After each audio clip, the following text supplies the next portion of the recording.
Halo teman-temanku semuanya, apa kabar? Semoga teman-teman sehat ya. Teman-teman, saya mau cerita banyak hal ya tentang kehidupan ini.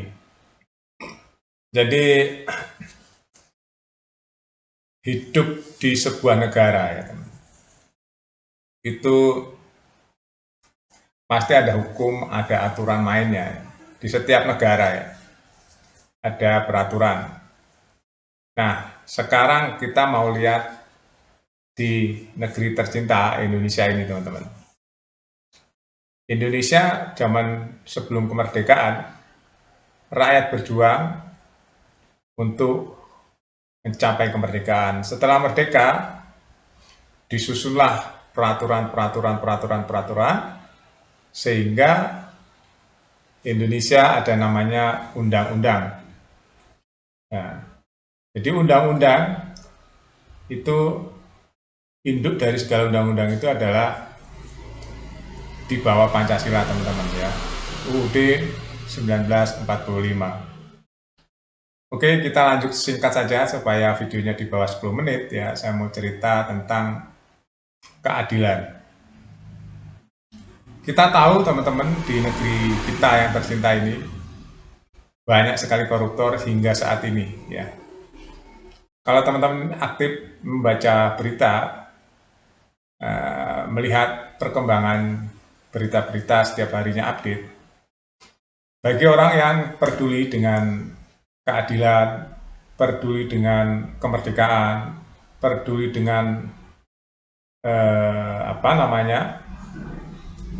kesetaraan, kita pasti bertanya-tanya. Saya contohnya ya, sebagai rakyat kecil saya membayar pajak terus.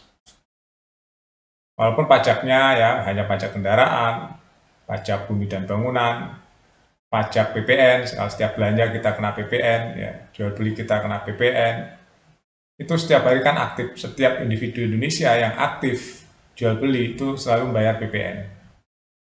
Ujung-ujungnya PPN atau pajak-pajak yang dikumpulkan dari segala sumber pajak itu untuk membangun negeri ini. Nah, salah satu penggunaannya adalah untuk membayar pejabat. Pejabat itu siapa saja? Banyak hal, ada eksekutif, legislatif, yudikatif ya.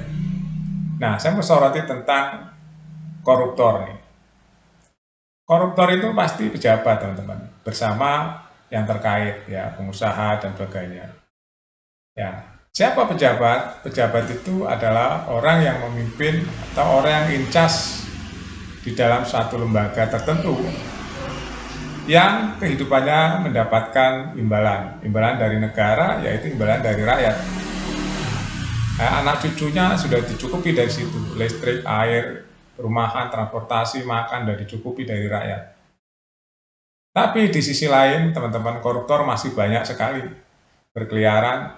Bahkan yang paling miris kalau teman-teman lihat pemberitaan-pemberitaan di mainstream ya, atau di media sosial, menteri koruptor gede-gedean. Ada dua menteri yang sangat menyita perhatian teman-teman yang saat ini sedang berlangsung kasusnya. Menkominfo yang diduga korupsinya triliunan, dan Mentan juga berasal dari partai yang sama. Ya, sekarang setelah disidang, fakta-fakta menunjukkan miris ya, kita miris teman-teman. Ternyata uang rakyat, uang pajak dipakai buat hal-hal yang luar biasa bikin miris. Nah, dari situlah saya berpikir teman-teman, karena sudah lama sekali saya menyaksikan koruptor kok nggak bisa habis di negeri ini. Semakin lama semakin banyak. Pintar berkamuflase, ya, pintar berkamuflase. Dia beli rumah dibangun untuk kantor partai. Ya, atau di Medan itu ada di Labuan Batu. Itu sebuah gedung partai disita oleh KPK. Disinyalir atau diduga uangnya berasal dari uang korupsi pejabat setempat atau bupati setempat. Yang bupatinya sekarang sudah menjadi terdakwa. Itu baru salah satu. Masih banyak lagi kasus-kasus korupsi di Indonesia dari tahun ke tahun, teman-teman. Suka miskin sampai penuh dengan koruptor. Ya, lembaga-lembaga yang seharusnya menjaga marwah merah putih, ya, menjaga marwah kemerdekaan RI ini anti korupsi, malah banyak hal yang jadi koruptor. Apa yang pantas hukuman buat koruptor? apa yang pantas hukuman buat para korupsi. Hingga saat ini undang-undangnya masih ngambang teman-teman ya, yang dipakai pidana-pidana korupsi biasa. Bahkan undang-undang TPPU jarang sekali dipakai. Ya, padahal TPPU itu bisa memperdalam, bisa menjelajah kemana-mana. Ya, dengan TPPU kita bisa tahu aliran dananya kemana saja, siapa yang menikmati, dan sebagainya. Itu pun jarang terekspos, ya, setiap tindak pidana korupsi jarang ditarik-tarik ke TPPU. Saya nggak ngerti kenapa begitu. Apakah ada kekuatan-kekuatan, juga saya nggak ngerti, karena saya orang yang di luar dari sistem, saya orang awam, ya, yang hanya kebetulan ya saya orang lapangan, jadi sebenarnya banyak tahu hal-hal seperti itu. Itu yang pertama. Yang kedua, saya pengen sekali ya koruptor di negeri ini dihukum, bukan dihukum seperti biasa, pasal-pasal biasa. Dibuatlah pasal yang sifatnya extraordinary crime. Karena koruptor itu atau korupsi itu adalah kejahatan yang sangat-sangat extraordinary. Kenapa saya bilang sangat extraordinary? Pertama, yang melakukan korupsi itu adalah pejabat. Ya, yang notabene pejabat itu setiap bulanan mendapat remunerasi ya. Mendapat bayaran dari rakyat, uang rakyat yang besar yang seluruhnya sudah menanggung kepentingan keluarganya. Nah, kenapa dia sampai korupsi? Karena manusia-manusia seperti ini adalah manusia yang tidak tahu diri, manusia yang rakus atau greedy ya.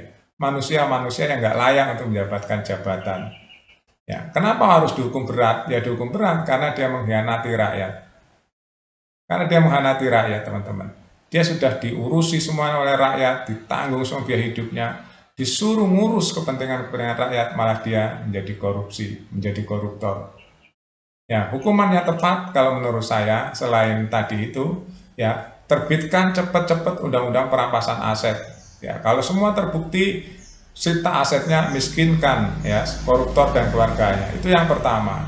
Yang kedua, gunakan undang-undang tindak pidana pencucian uang. Setiap koruptor itu kecenderungannya dia akan mencuci uangnya.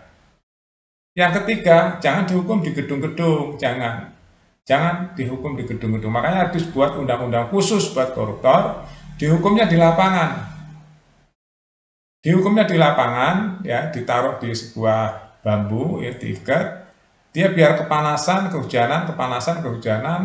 Nah, dia malam pun harus di situ. Itulah hukuman yang extraordinary.